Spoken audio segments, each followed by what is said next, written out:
The doors to the Great Hall of Ashmere were tall enough to admit a mounted rider, and behind them, 300 people were waiting to look at Alira's hands. They didn't know that yet. That was the whole trouble. They believed they were waiting for the last day of the king's choosing, the final trial, the naming of the woman who would stand at the Alpha King's side, and Alira let them believe it. The way she had let people believe things her whole life. Under the borrowed gray silk she still stood, like what she was, a serving girl who had scrubbed the very flagstones she was about to walk across, and under her gloves, thin kid skin dyed to match the dress, her palms had begun to warm. "Not now," she told them, as if they could listen. "Stay, dark. Just a little longer." The silver never listened. It only slept and woke, and she had spent 22 years learning the narrow difference between the two. It woke when the heart went loud. It woke when someone close by spoke a lie. And a hall of 300 courtiers of Draymore, dressed to the throat and smiling like knives, was a room full of loud hearts and lies. So the warmth in her palms was already climbing toward the sharp, itching heat that came just before the shine. If it shone here, she would not leave Ashmere alive.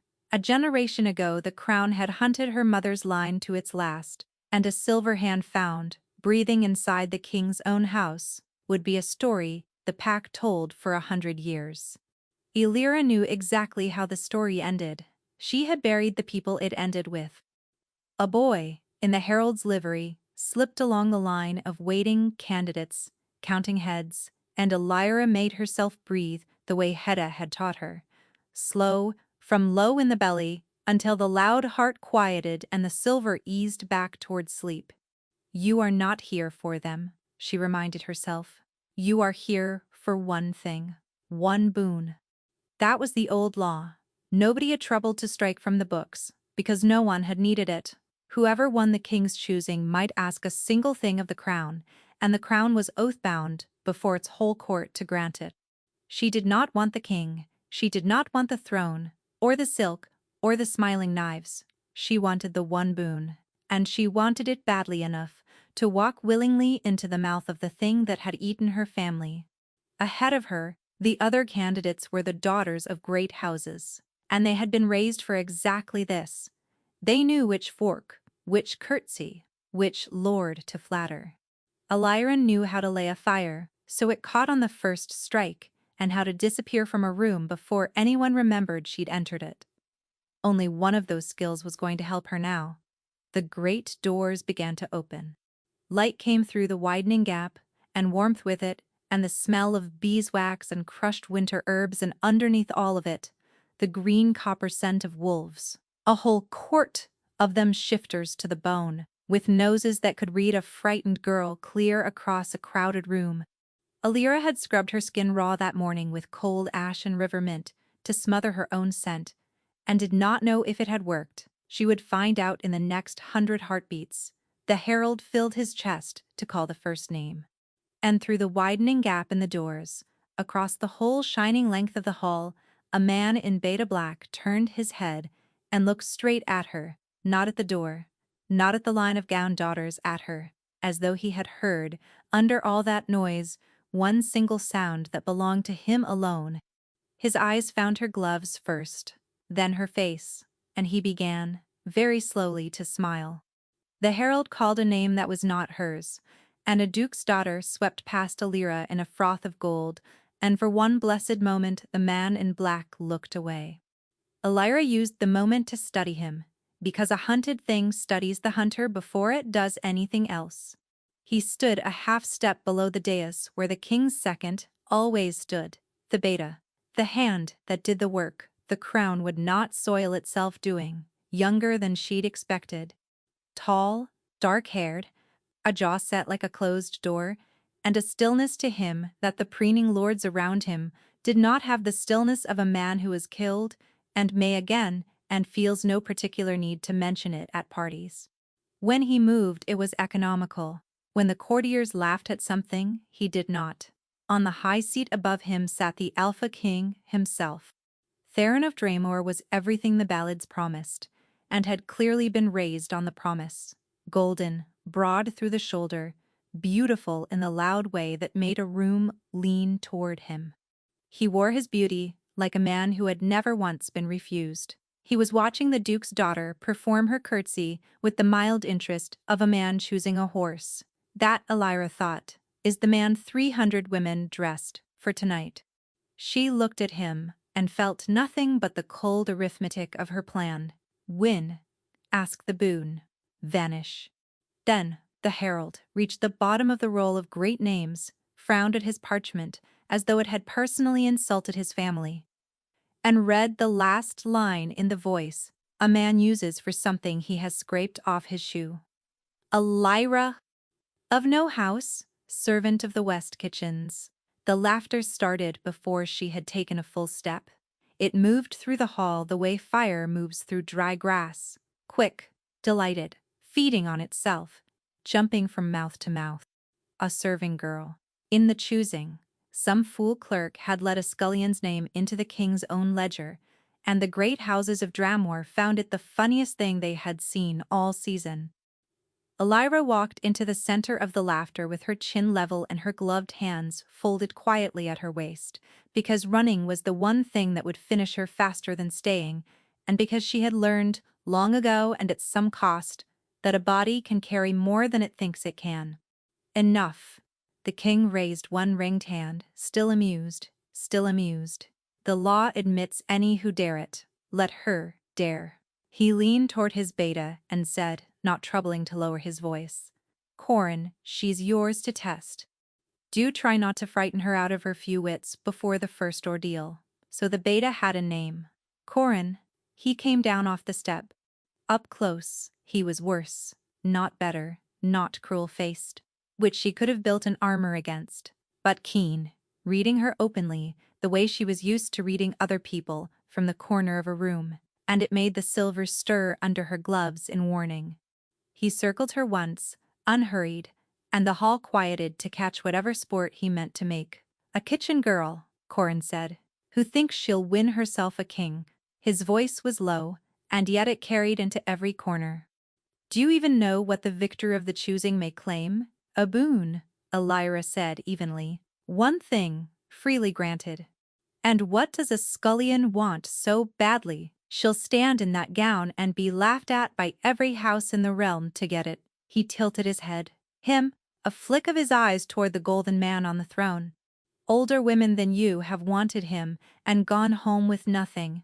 I don't want him, she said, before she could measure the words. That got the room. A gasp, a scandalized ripple, a fan, snapping open somewhere, and something flickered fast across Corin's face. Surprise quickly shuddered. The king above them laughed outright, and the sound was generous and delighted, and entirely at his beta's expense. She doesn't want you either, Theron, Corin said, dry as ash, and the court howled, and even the king threw his golden head back and grinned, and for one strange heartbeat Elira understood that she was watching a man clever enough to catch a blade meant for a stranger and turn it, smiling, onto himself.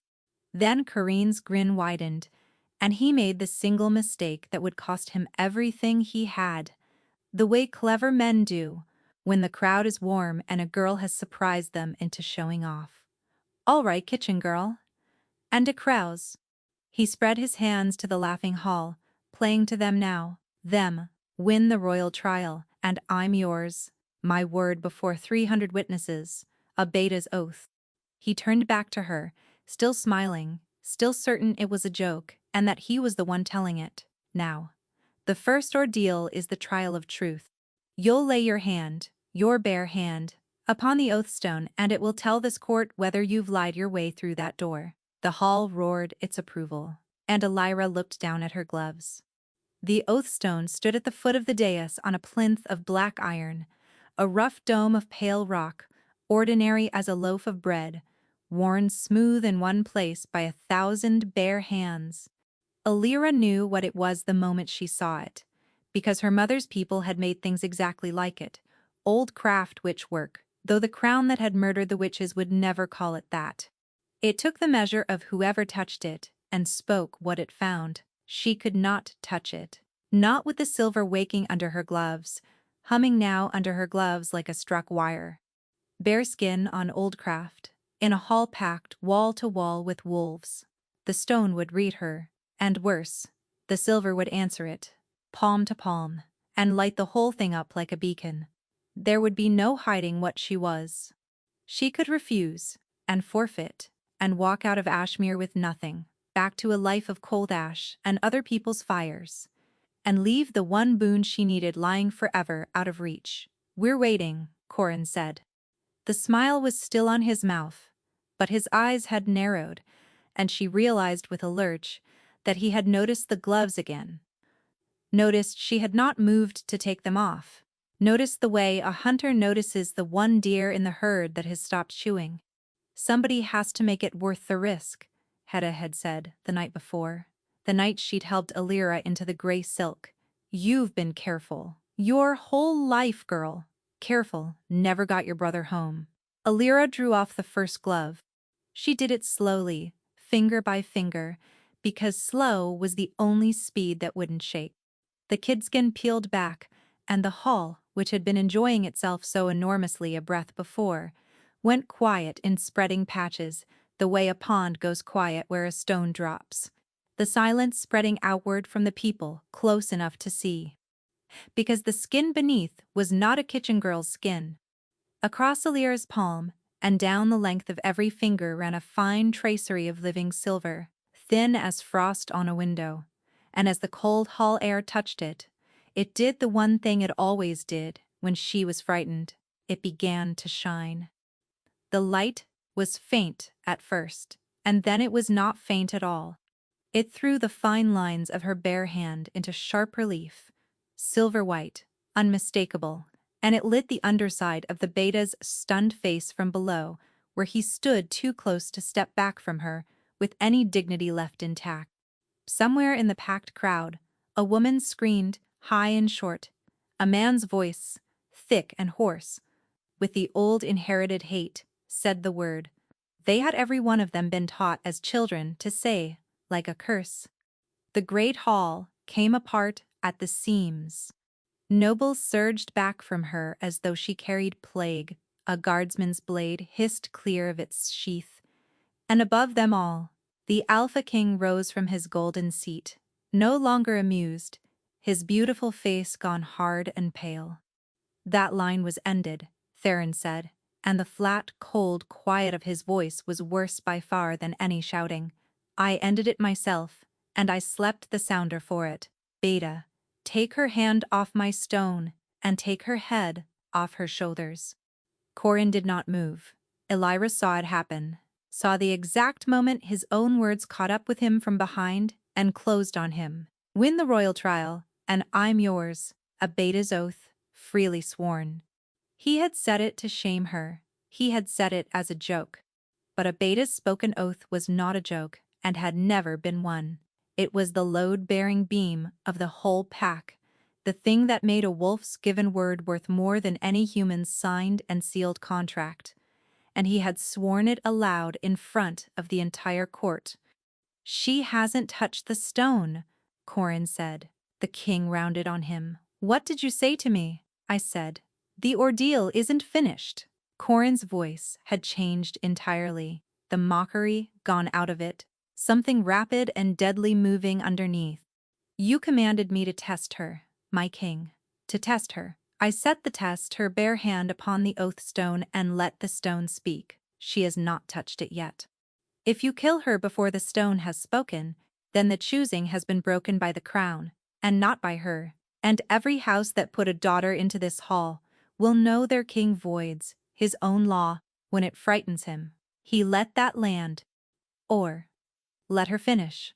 Let the stone say what she is, in front of everyone, and if she should somehow survive the ordeal she lawfully entered, then by that same law, she stands in your choosing, same as any of them."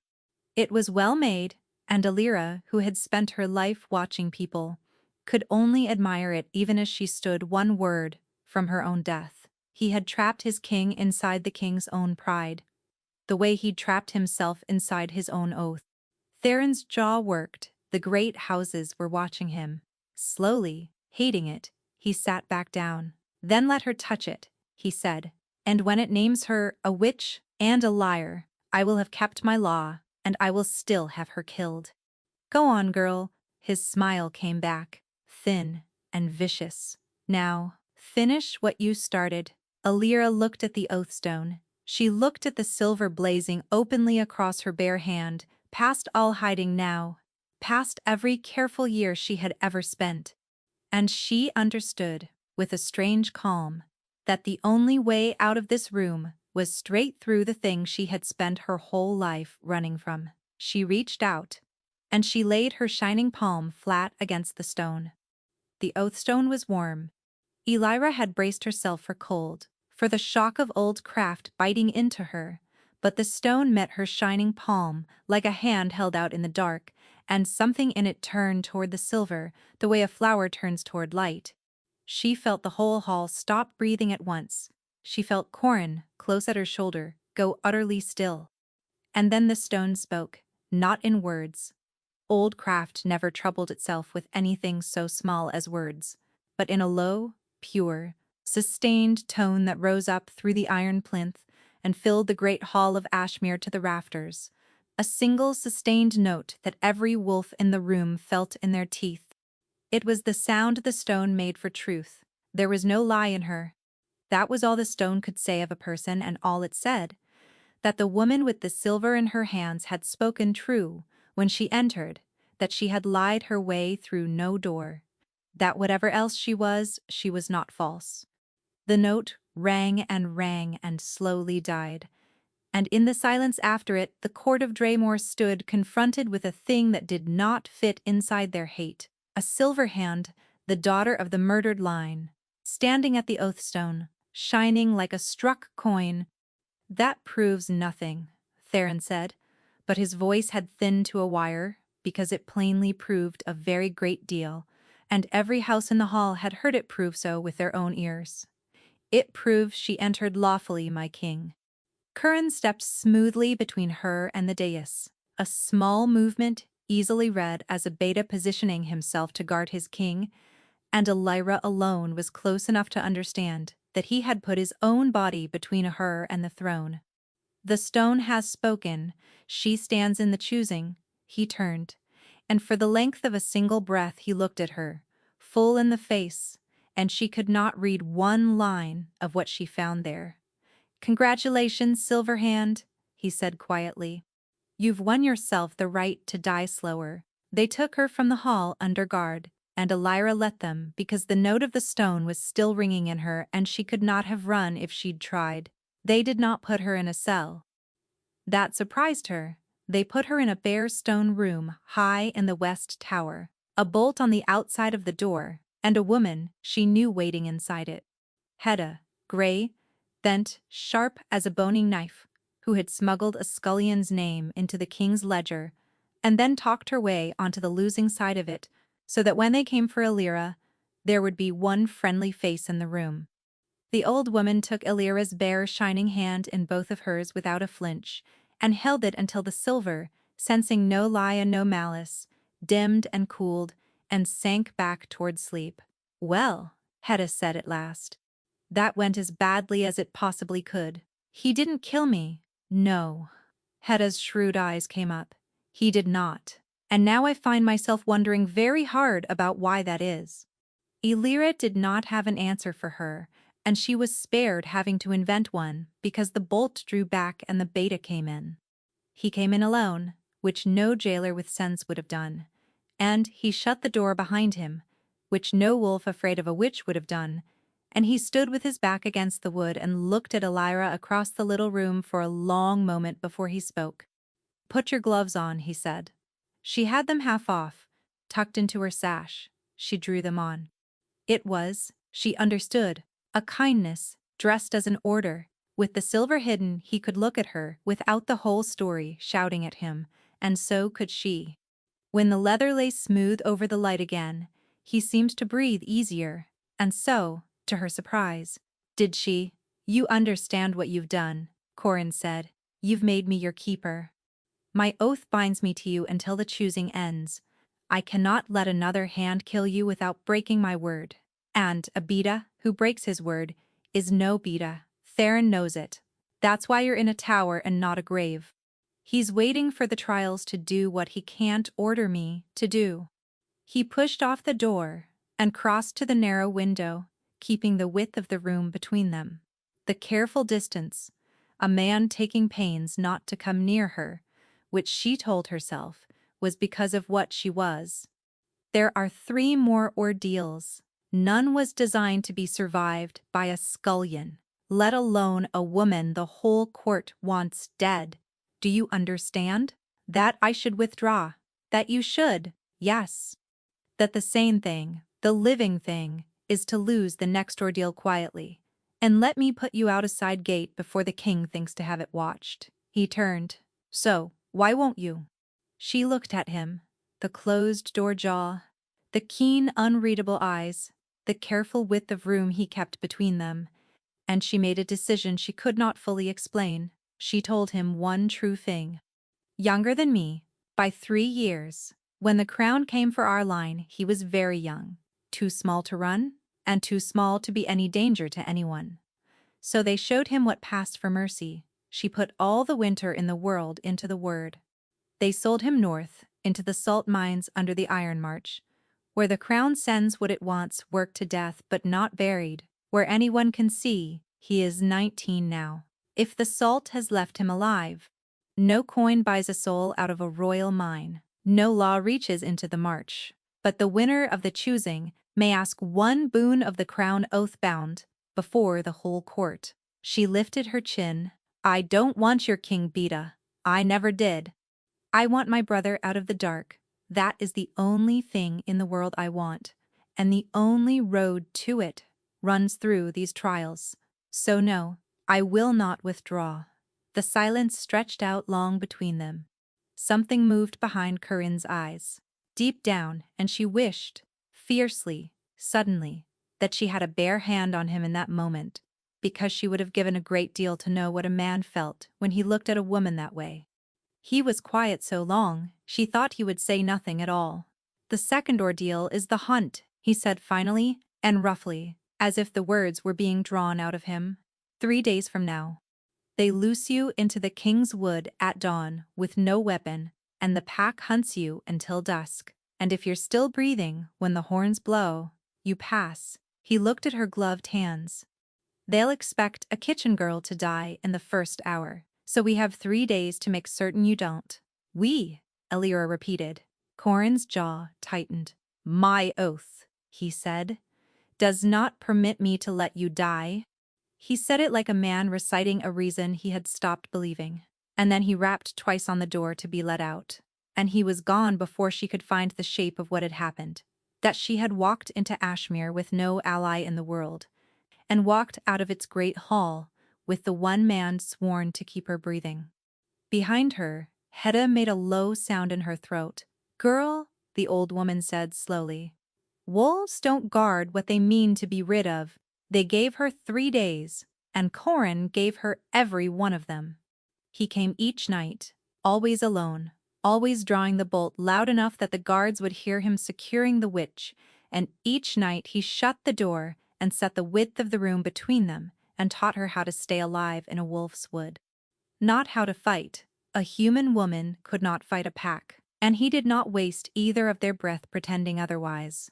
He taught her the other thing, how to move so the wind carried her scent away behind her. Which cold streams ran deep enough to swallow a trail, which slopes the pack would drive her toward, and which ridge they'd never expect a scullion to climb. He taught her to think like the thing that would be hunting her, and Elira, who had spent a lifetime being the quiet thing in the corner that nobody hunted because nobody saw it, found she had a gift for it.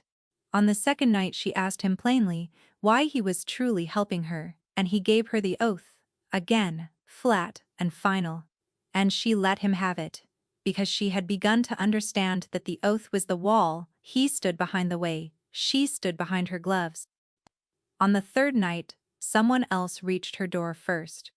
The bolt drew back a full hour before Corin's usual time, and Elira turned expecting the beta and found, instead, A woman she had never laid eyes on, beautiful, copper-haired, wrapped in the deep blue of a great house, carrying a covered dish, and wearing a smile so warm and quick it seemed to light the cold room.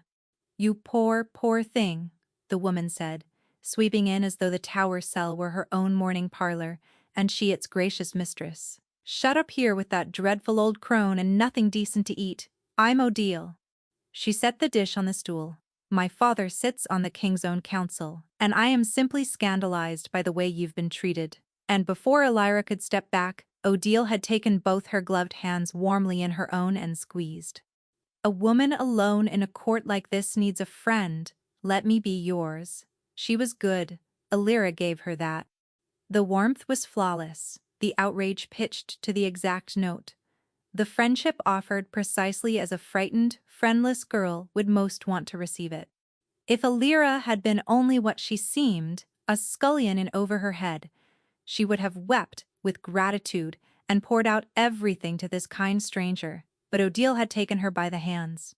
Through 2 layers of kid skin, the silver felt nothing so fine as words. It felt only the shape of a feeling, the temperature of an intent. And what came off Odile's warm, squeezing grip was not warmth at all. It was cold and patient, and pleased the private, purring pleasure of a person watching a well-laid trap begin to close. Elira kept her face soft and her voice grateful, and let Odile go on believing all of it, because the second thing Hedda had ever taught her was that the most dangerous thing you can do to an enemy is let them believe they've already fooled you. "You're too kind," Elira murmured, and squeezed the lying hands back. When Odile had at last swept out again, brimming with promises, certain she had learned that the little witch was terrified and alone and usefully eager to trust, Hedda unfolded herself from the deep shadow by the wall, where even Odile's schooled eyes had passed over her. "That one," Hedda said. "I know. That one's father wanted his own daughter crowned at the end of this choosing, and now there's a silver hand in the running, and a beta gone strange over her, and the whole careful board's upset." The old woman's eyes glittered. "She didn't climb these stairs to feed you, girl. She climbed them to take your measure. And to leave you something in that dish you'd be wiser not to eat." Corin came within the hour as he always did, and Elira told him about Odile, and she watched something dark and entirely unsurprised move slowly across his face. "Odile of House Var," he said. "Stay well away from her food, and further from her wine, and furthest of all from her friendship. In that order." He paused. "Especially the friendship. The food only kills your body." "You knew her," Elira said. It was not quite a question either. Everyone at this court has known Odile of House Var. Something in the flatness of how he said it made Elira go quiet, and he saw the quiet and roughly, looking at the far wall, answered the question she'd been too careful to ask. "There was an understanding once between our houses. Back when I was a landless second son, with nothing to my name, she and her father did not know I was alive. And then I was made beta, and had something worth marrying, and a house var discovered overnight a tremendous enthusiasm for me." His mouth twisted. "She wanted the thing I'd become. She never once wanted me. There's a difference. Though the great houses have never learned to see it, there's a difference." Elira thought of a girl in a borrowed gown who wanted a king's crown enough to be laughed at for it, and of the boy in the salt she wanted it for, and of the narrow space a person could be loved inside or not, and found she had no idea why the thought made her chest pull tight. "Dawn tomorrow," Corin said, standing, gathering the wall back up around himself. "The hunt, everything I've taught you." He hesitated at the door, one hand on the wood, and for the first time since the great hall, he looked at her without the wall, all the way up. Elira. Her name in his mouth came out low and careful, as though he'd been keeping it somewhere safe. "Survive it, please." Then the bolt shot home, and he was gone, and the please hung in the cold air of the tower long after his footsteps had died away, and Elira stood alone in the dark, holding it, understanding 2 things at once. that a man who felt nothing for her would never have said it, and that a man who felt nothing for her would not keep needing, night after night, to tell her so. At dawn, they loosed the horns. The king's wood at first light was silver with frost, and Elira ran into the white heart of it with her gloves laced tight to the wrist, and Corin's map burning behind her eyes. For the first hour she did everything exactly right. She took the wind and kept it in her face. She took to the cold stream where he'd said it ran deep and walked its current until her feet went numb, and climbed out where the rock held no scent. She scaled the one ridge the pack would never think a kitchen girl could climb, and from the top of it she heard them below, baying, wrong-footed, casting for a trail the cold water had eaten. She began, cautiously, to hope. Dusk was a long way off, but she was alive, and moving, and unseen. And being unseen was the one thing Elira had always been better at than anyone. Then she came up and over the far shoulder of the ridge, breathing hard, and found the men already waiting for her there. Not wolves, men. 4 of them, in no livery she knew, with the flat dead eyes of people paid not to ask questions, and she understood, in one sick rush, that this was Odile's other hand, the one that moved while the first one smiled. The pack hunted by the rules, in sight of the court. But a witch could simply be found dead in the deep wood after a hunt, torn by beasts, so sad, and who in Draymore would grieve her, and who would look hard at the gracious house that had arranged it. They had been set here on the one ridge that Corinne and only Corinne had taught her to run for, which meant Odile had somehow learned the map, which meant someone close, someone very close to Corinne had sold it. There was no time to follow the thought. The nearest man was already onto her. Elira did the only thing a body can do when it has run entirely out of clever ideas and time in the same instant.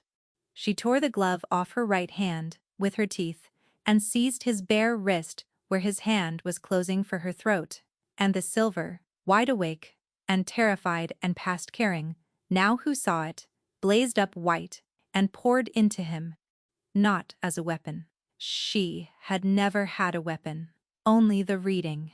But the reading ran both ways, when the silver was frightened enough, and everything she felt in that instant went roaring into him as surely as everything he felt came, flooding into her, her terror. 22 years of being small and quiet and hunted.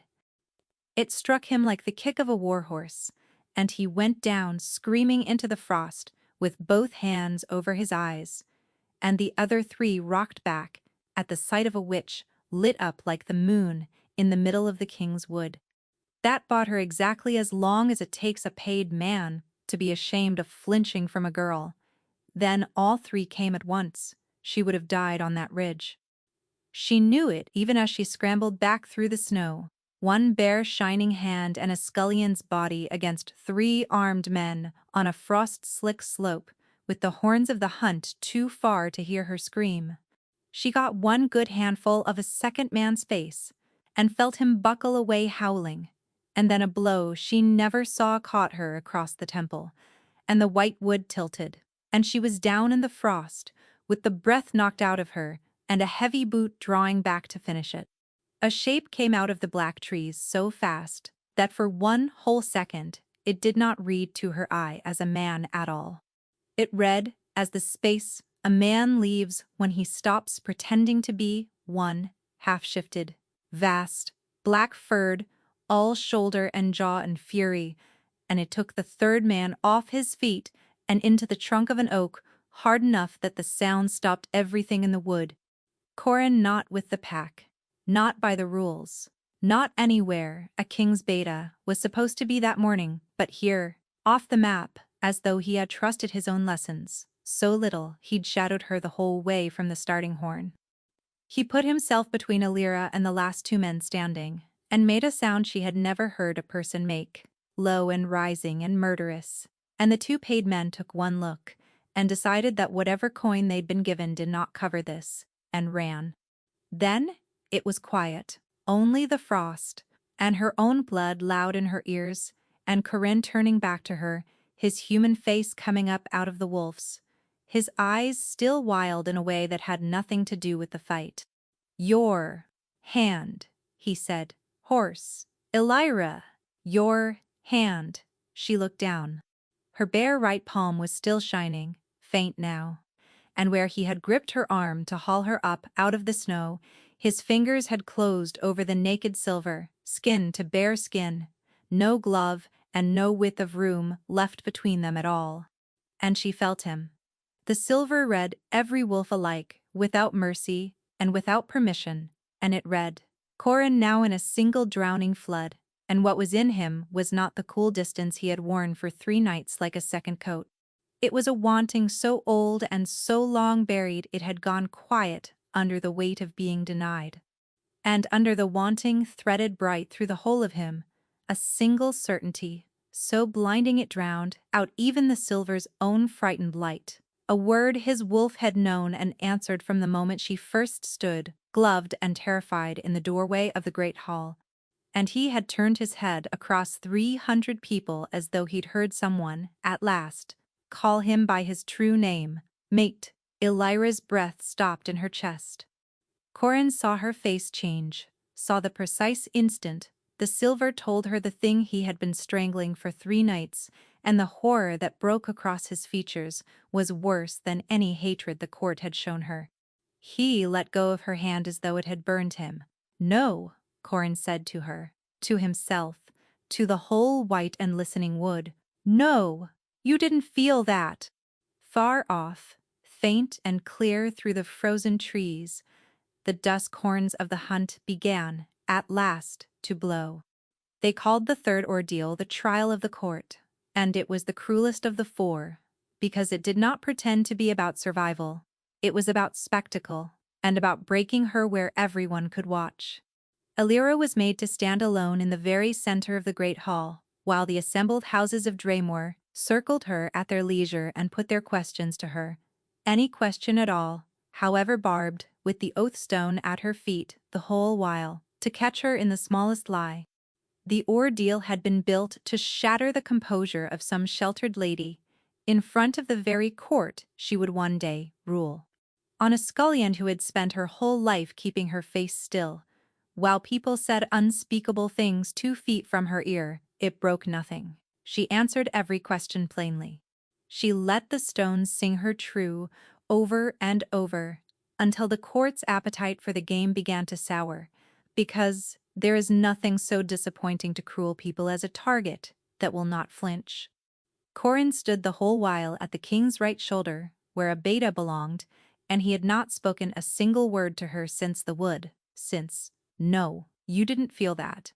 He wore the shut face again now, sealed all the way up, and every time her eyes found him across the hall, he was already, carefully, looking somewhere else.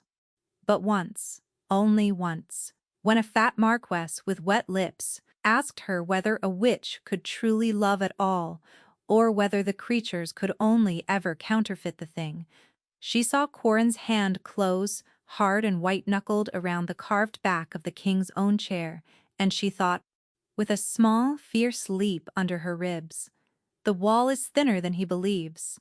It was Odile who at last brought the questioning to its end.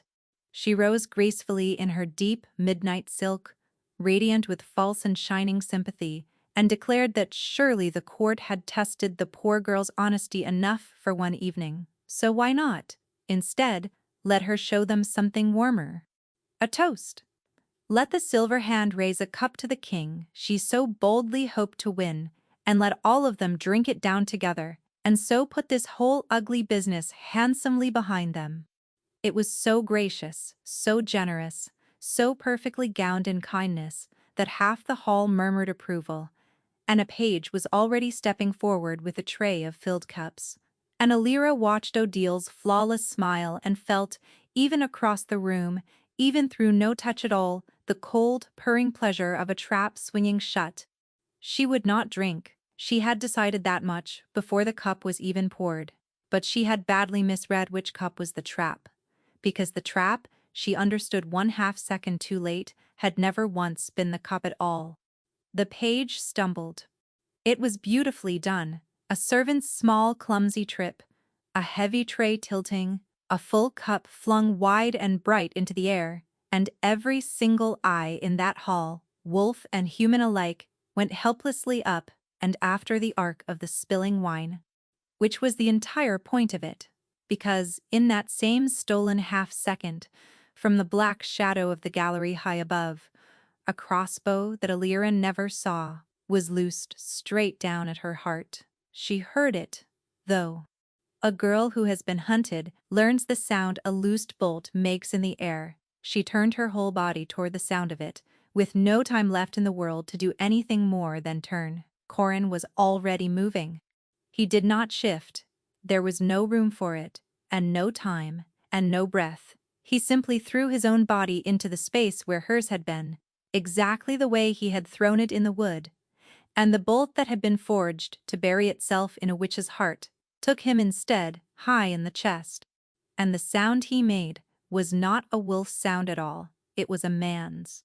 He went down hard against the king's own carved chair and slid from it to the cold flagstones, and for one long frozen heartbeat, the entire court of Draymore stood and stared at the king's beta lying in a spreading dark pool with a black-fletched bolt standing straight up out of his chest. Then Alira was down on her knees at his side, both gloves torn off and gone. She never once remembered doing it, and both her bare shining hands pressed flat to the wound, and the silver flared up white and screamed. Because it was no ordinary bolt. The head of it had been greased thick with something that stank of cold iron and crushed black root, and where that grease touched Corin's blood, his blood would not close, would not clot, ran and ran, and the silver in her palms recoiled from it, the way a bare hand recoils off a hot stove. Silverbane. She knew the word from her mother's people, the old whispered. Dread word for the one poison ever made to kill a wolf's wolf, to sever a shifter clean from the beast that lived inside him, and then, if it should reach the heart in time, to sever him from his life as well. It was working fast. She could feel it working through the naked skin to skin of her hands on the wound, could feel Corin's own body turning traitor and closing against him, and under her palms, the great furnace of him that she had felt, blazing in the wood. The wolf, the heat, the mate, was guttering low and blue like a candle in a killing wind. "Stay," Alira said. It tore up out of her raw. "Corin, stay with me." His eyes found hers. His hand came up slow and shaking, and closed over one of her bare shining ones, and through the silver she felt him, all of him, and what was in him was not fear, and not even the pain. It was relief. A vast, bottomless relief that the bolt had gone home into him and not into her, as though this were a bargain he had been quietly hoping someone would finally offer him. "There," he breathed, and the corner of his mouth moved. Better than the alternative.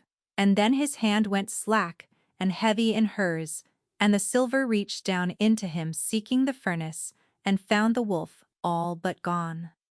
They said afterward, the healers, that no one had ever once survived Silverbane taken to the heart. Alira did not let go of his hand for 2 full days and the better part of 2 nights, and on the morning of the 3rd day, his fever finally broke and ran, and the healers called it a miracle and thanked their gods for it, and did not once look too closely at the shining hands they had made her hide, inside gloves, before they would let her anywhere near their instruments and their bandages. She knew what had truly saved him. She had felt it happen, minute by minute, through their joined hands in the dark. Her silver, wild with terror, had poured itself down into the ruin of the wound, not as a weapon this second time, but as a wall. It had stood itself up between the spreading poison and the last blue dying ember of his wolf, and it had held that line and gone on holding it, hour after hour, while his fever burned the last of the Silverbane out of his blood. She had held the ember cupped in everything she was, and she had not let it go out. She had not been able in the end to save the wolf. That was the price the Silverbane took for a life, and it was not a price it ever gave back. When Corinne woke at last, whole and human and breathing, and hers the beast that had lived inside him since before he could walk was silent.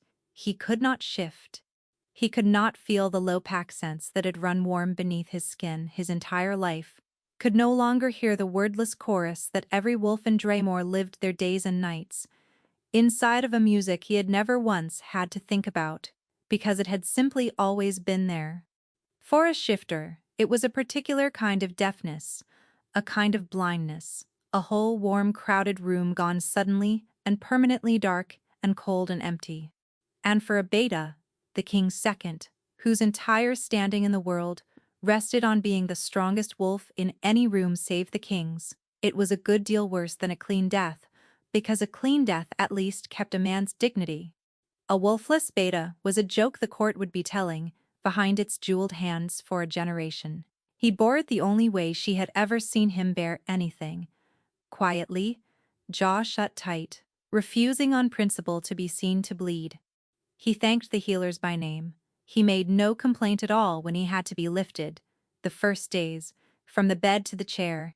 But Alira, who had spent a whole silent lifetime reading rooms and the people trapped inside them, did not need the silver to see the way he had stopped, entirely looking at his own reflection when he passed it, or the way something deep in him flinched, small and involuntary. Every single time a wolf padded past the door in the corridor, and he could no longer feel it coming before it arrived. So she sat with him in the long gray days of his mending. And she did not fill up all the silences with comfort that he had not asked her for, which she suspected no one had ever once thought to spare him. And, slowly, because there was nothing else in the world to do, behind that door, and because there was no wall left standing in him strong enough any more to keep her all the way out, he began, at last, to talk. He told her about the second son who had never once expected to be anyone at all, and had made a hard, cold peace with it early, and had then had a crown's whole shadow dropped without warning across his shoulders anyway. He told her about the older brother he'd have died for gladly. The king's father's line, the way the pack had felt from the inside before it went silent. And, every single time their hands happened to meet, passing a cup between them, steadying him on the stair, the small, unavoidable and constant contacts of two people shut up together in one small set of rooms, the silver read him, helplessly, and she could not stop it, and he knew that she could not stop it. And so a strange and raw and total honesty grew up between the two of them, that neither could ever have managed with words alone. She felt his grief for the lost wolf, black and bottomless and tideless. She felt his shame and did not once let it show on her face that she had felt it.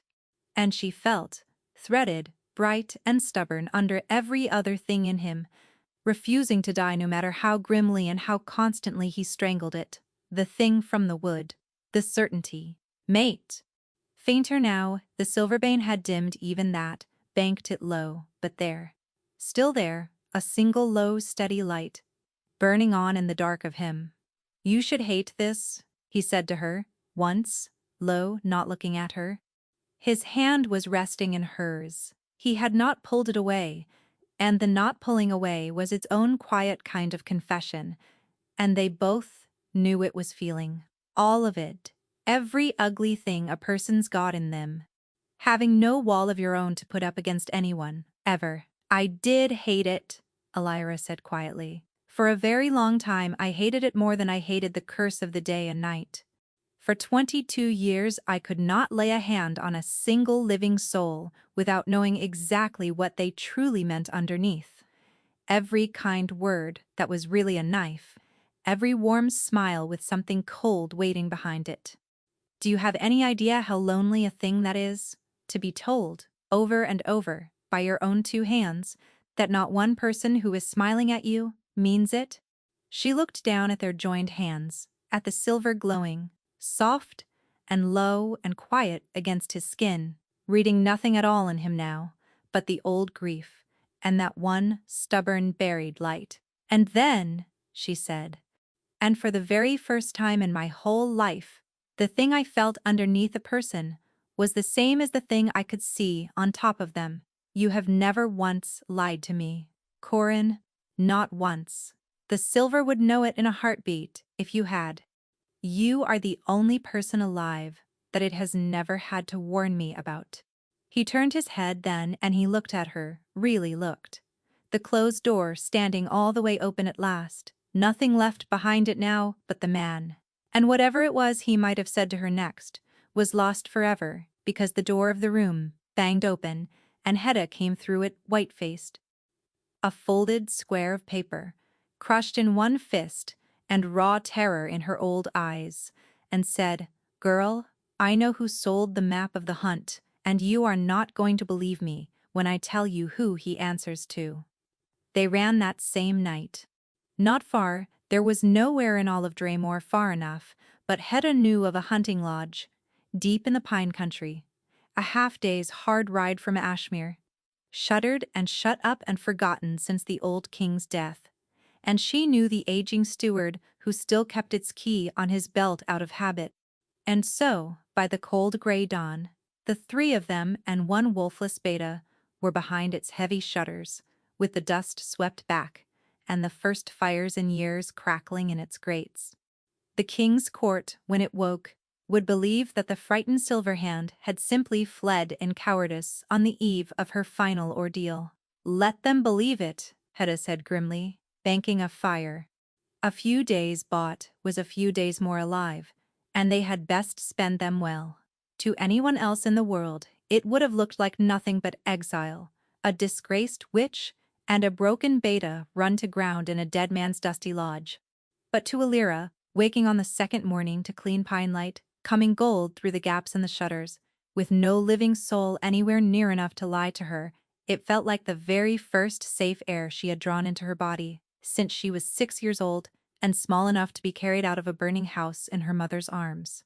And in that safe air, with all the walls at last down on every side, she and Corin fell, quietly and completely, and without either of them ever quite deciding to, the way a person falls asleep, in 100 small, unnoticed pieces, before they ever notice they are going. There was no barrier left anywhere to hold the two of them apart, now, no glove she needed to keep laced in a house that held no strangers, no wolf court she had to hide her light from, no oathstone, no ordeal, no watching hostile eyes. She learned him, bare-handed, in the long, slow, pine-scented days.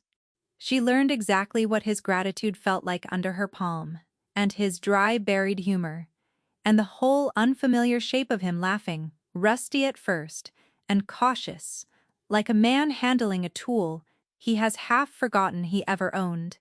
And he, for his part, learned slowly to simply let her read him and stopped bracing his whole body against the touch of her hands.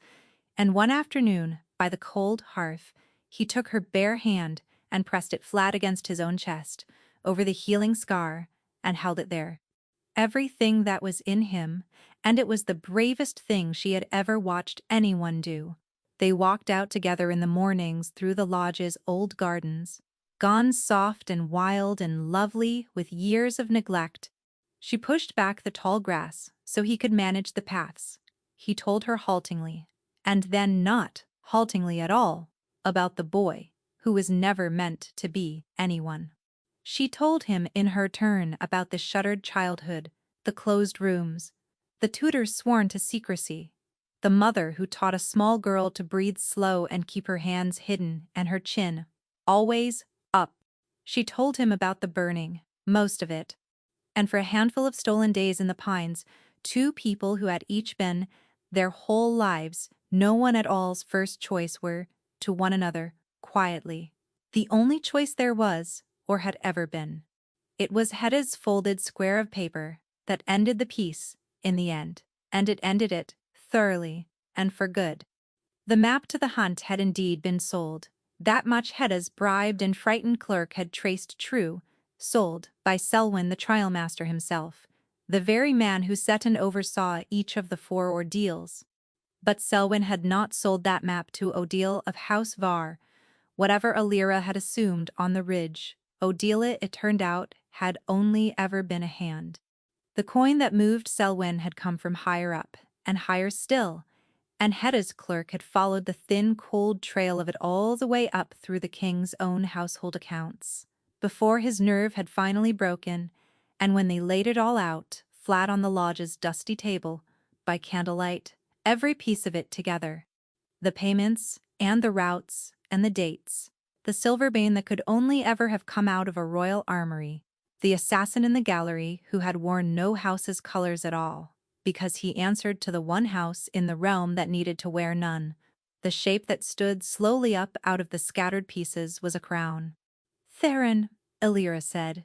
The name sat cold and strange on her tongue.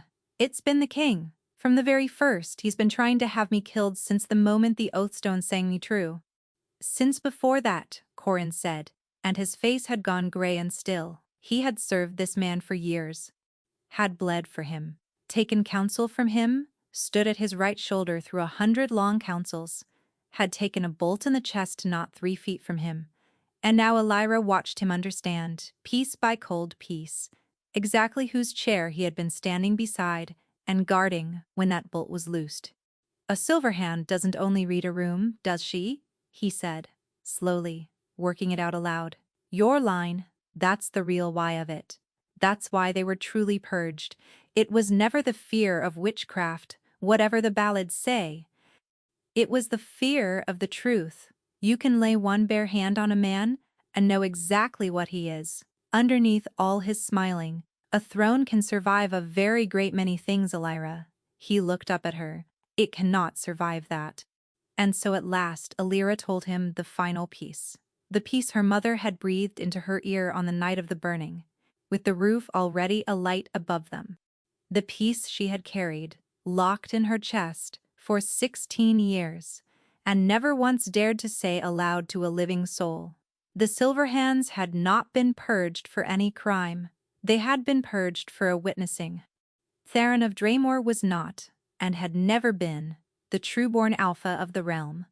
His elder brother had been, the real heir, the true and stronger wolf, beloved of the pack. And that brother had died, young, in what the whole kingdom was told was a tragic hunting accident.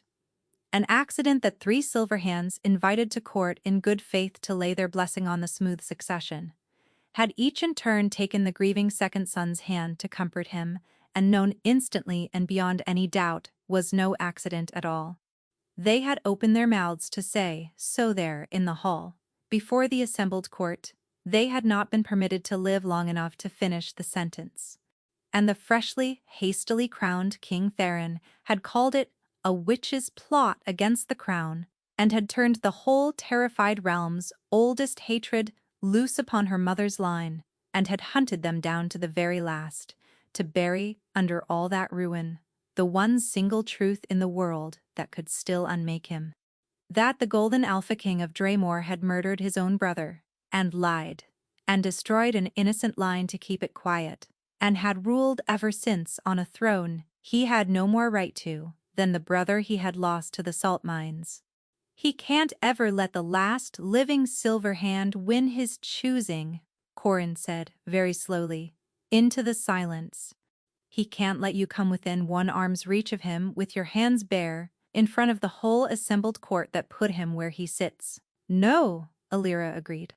And she looked down at her own 2 open palms, at the silver sleeping quiet in them, the thing she had spent her whole hunted life hiding and hating and fearing.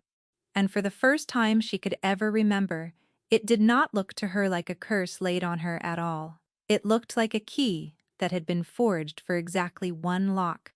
Which is precisely, she said, and lifted her chin the way her mother had taught her, why I am going to walk back into that hall and finish the trial. He fought her on it. And when fighting her plainly had failed, he did the far crueler thing instead. You will die, Corin said. The first night, and again the second. There's no cleverness left that gets you around it. He owns the final ordeal, outright. He sets it. Selwyn only recites it. He owns the guards on the doors and the archers in the gallery, and the men in no colors in the wood. You walk back through the gates of Ashmere and the only open question left in the world is whether he has you killed before you can claim the boon, or after. He's oath-bound to grant the boon if I win, before the whole court. He can't simply, he murdered his own brother, Corin said flatly, and burned your mother's whole line to cover it, and has slept soundly on it for 16 years. Do you truly, in your heart, believe that one more oath is the thing that finally stops a man like that? And she had no answer for him, because it wasn't. And they both of them knew that it wasn't. So he changed his weapon. She should have seen it coming. She, of all the people alive, she who could feel the true weather of a person's intent right through 2 full layers of leather. But she did not see it coming, and the reason she did not was simple and terrible. She had let herself, over those soft pine days, stop bracing against him. She had let one single person all the way inside the walls, for the first time in her life, and so she never once thought to watch him for a knife. He waited until the 3rd night, when she came to him in the low firelight, with both her hands bare, the way she always did now, without thinking, and reached for his. And he did not take them. He kept both his own hands folded, still and deliberate in his lap, well away from her, where the silver could not reach in, and lay the truth of him out flat between them. And then, looking straight into her eyes so that she would read certainty there instead of on her skin, he told her a lie in a voice so flat and so final that with no touch to warn her otherwise, it landed on her like a dropped stone. You have to go without me, Corin said. And you have to stop looking at me the way that you do. Whatever it was you felt in that wood, the bond, the wolf's word, that was the wolf, Elira, only ever the wolf.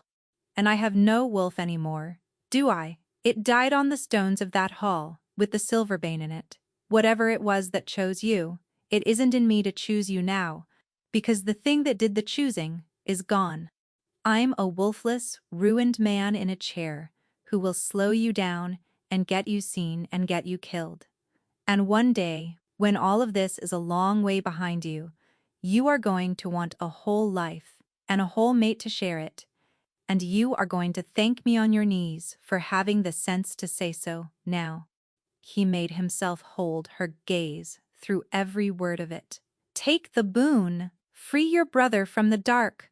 Take him and go far north. Pass the march. And don't ever once look back. And don't ever come back here. There is nothing left in this place for you. And there is nothing left in me for anyone. It was so well made. Every word of it.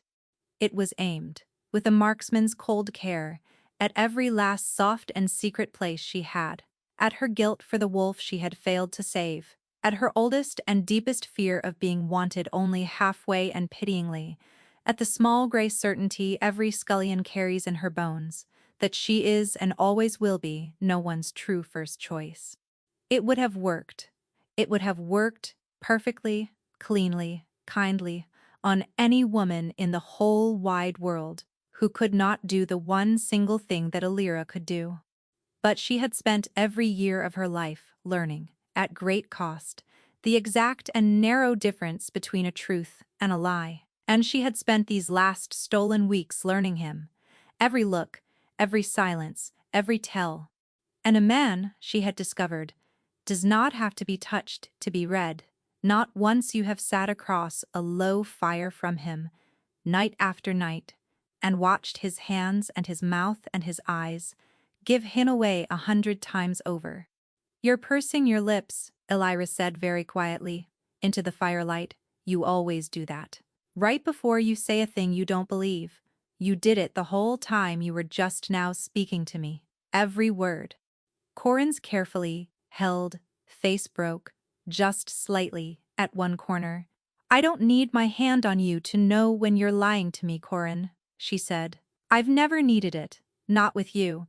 What I need is for you to stop. But he only shook his bent head and turned his chair from her, wolfless and stubborn and utterly determined to save her from the one danger she had never once feared, himself. And in the cold gray hour before the next dawn, while she at last slept, he was gone. gone back to Ashmere ahead of her. She would learn all of it, far too late, to lay his own body down between her and the king. One final time, in the one last way a used-up and broken beta had left in the world to be of any use to anyone. To ride in alone and kneel and confess himself, freely and falsely, to a treason he had never committed, to hand the king the head the king had wanted from the very start, and to buy, with it, the frightened witch he loved a few days' clean start to run. Elira did not run. She walked back in through the great gates of Ashmere, on the cold, bright morning of the final ordeal, with Hedda grim and silent at her side and with no gloves on her hands at all. That was the very first thing the whole court saw of her, the silver hand come back, alone, from her cowardly flight, not cowering now, but unafraid, her marked and living hands bare and shining faintly in the hard winter light that fell through the high windows, held open and easy at her sides, where every soul in the hall could see them plainly. And the murmur that ran through the gathered houses of Drawmore this time was a wholly different sound than it had been on that first day. It was not laughter.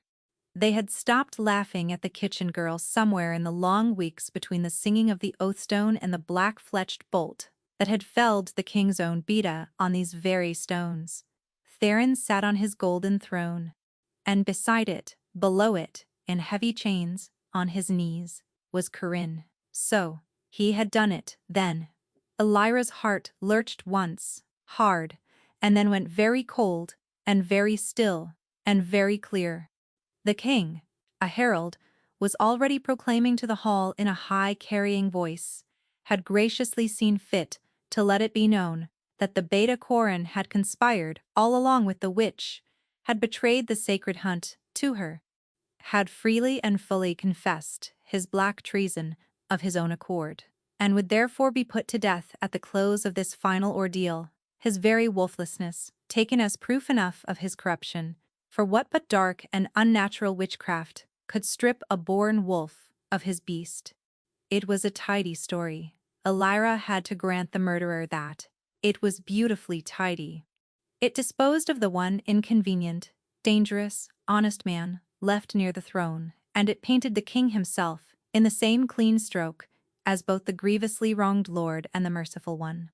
On his knees in his chains, Corin lifted his bent head and found her across the whole length of the hall, and his eyes said one single word to her, plainly and desperately, and with everything he had left: run. The final ordeal, intoned Selwyn the trial master, and the man would not raise his eyes to meet hers, is the trial of fealty. The candidate shall approach the throne, and kneel before her king, and there swear her loyalty to the crown of Drawmore upon the king's own hand. Let the silver hand come forward now and swear, and there it was.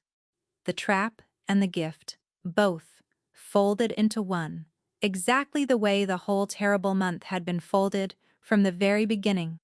To win the choosing, to earn the boon, to free the boy in the salt, she had to cross the hall and approach the throne and lay her own bare hand upon the king's. They meant it, every one of them, as the manner of her death. The instant she was near enough, the guards would cut her down. The treacherous witch struck dead in the very act of swearing a false and mocking oath of fealty.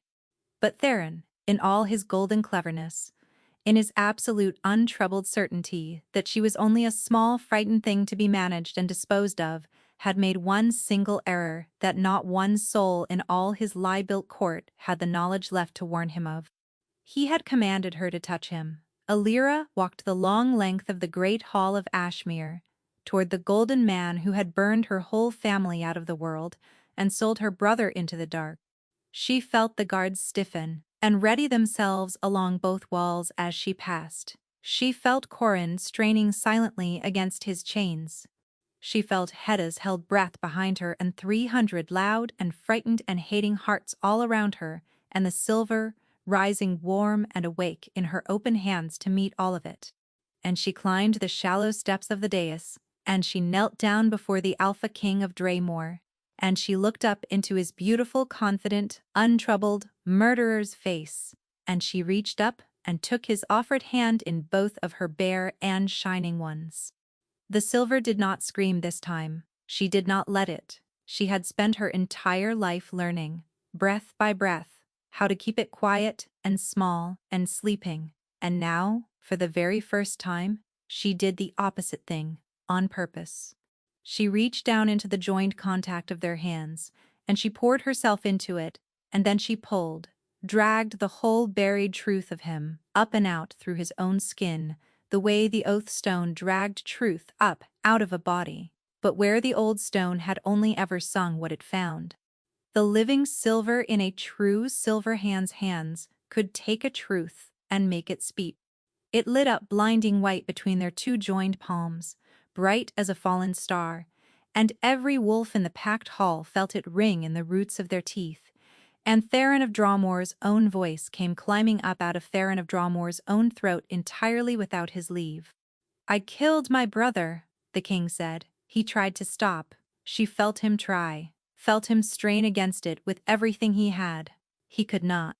The silver had him fast, and the whole court was watching, breath held, and the truth came pouring up and out of him in his own horrified, betraying voice, ringing clear to the highest rafters. The hunt, the drawn knife, the practiced push, the true air dead and cooling in the red snow.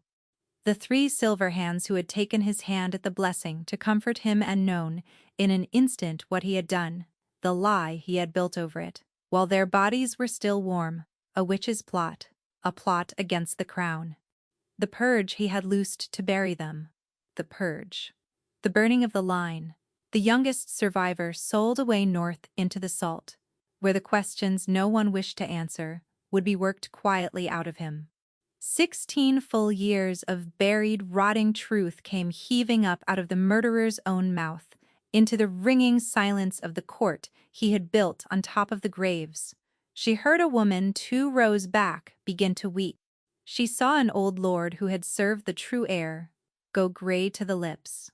She felt, through the king's own struggling hand, the exact moment his certainty broke. The moment he understood that no army and no lie and no gallery of hidden archers could take the words back out of the air, now that the whole court had heard them in his own voice. And still she did not stop. She made him name the 3 silver hands who had blessed him and died for it. She made him name her mother. And Elira knelt there before him, with his hand caught fast in her shining hands, and she did not let go, and she did not once look away, until every last word of it stood naked and shining in the light. And she rose to her feet, and the great hall of Ashmere erupted. And in the chaos and the shouting and the drawn steel, the king, exposed and ruined and gone entirely past all reason now, screamed for his guards to kill them, kill the witch and kill the traitor both. Now, all of it. Kill it all. And Elira turned and saw the crossbows come swinging up in the high gallery, aimed this time not at her heart at all, but down at the chained and kneeling, wolfless man who could no longer feel his own death coming for him across the room. There was no time at all left to reach him. She reached him anyway. Elira did the only thing a body can do when it has run all the way out of time and all the way out of clever plans, and has finally, after a whole hunted life, exactly one single thing in all the world that it wants. She flung herself the length of the dais and threw her bare shining hands onto Corin, onto his face, onto the cold iron of his chains, onto the ruined, wolfless heart of him, and this time she did not reach down into him to pull his truth out. This time she poured her own truth in. She had held his dying ember once already, in a spreading dark on the flagstones of this same hall, and had kept it lit with everything she was. She did it again now, only this time there was so much more of her to give, and no terror left in the giving of it, and no hiding, and no wall, only the whole of what she had spent a month refusing, out of old habit and old fear, to let herself run toward. "I choose you," the silver said for her, in the only language it had ever had. Straight down into the cold, dark room where his wolf had died. Not the boon, not the safe road north, not a whole life, or a whole mate, or a crown, or a single easy day without you in it. You, wolfless, and chained, and lying through your teeth to save me, and stubborn to the last. You. I wanted you when you had nothing to your name, the way no one in my whole life ever once wanted me, and I want you now, and down in the dark, where his wolf had guttered out and gone cold, something caught. She felt it happen. Through her hands, felt the low buried light that the Silverbane had dimmed, but never quite managed to put all the way out. Felt her own silver reach down and find it, the way it had once found the dying ember, and this time not merely stand guard over it, but feed it.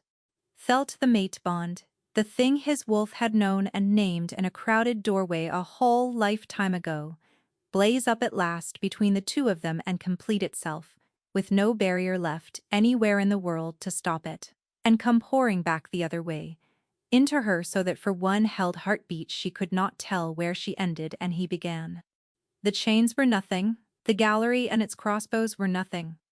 In the space of that one held breath, the wolf of Corin came roaring back up out of the dark it had died in, called home across the very border of death by the one voice strong enough to call it, and the beta of Draymore came up off his knees, with his eyes gone molten gold and the iron chains snapping off him like rotten thread. Whole, and hers.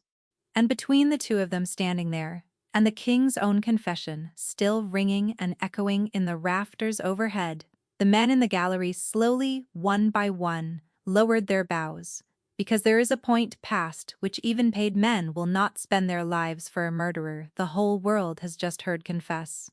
It came apart very quickly, after that the way rotten things always do the moment the last beam holding them up is finally pulled free.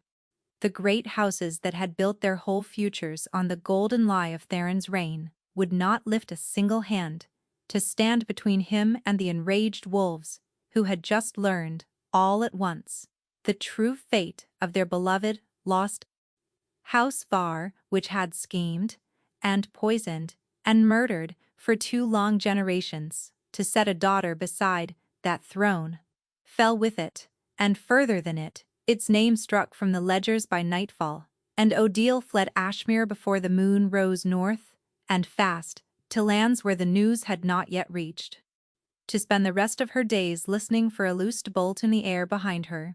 The crown itself was struck from Theron's golden head before the sun had set on the day of his confession. And the old law of the choosing, oath-bound, and witnessed, and older by far than any king who had ever tried to twist it, still held, even with the throne it had served in ruins. Alira had won it, fairly, before the whole court. Alira was owed her one boon, freely granted.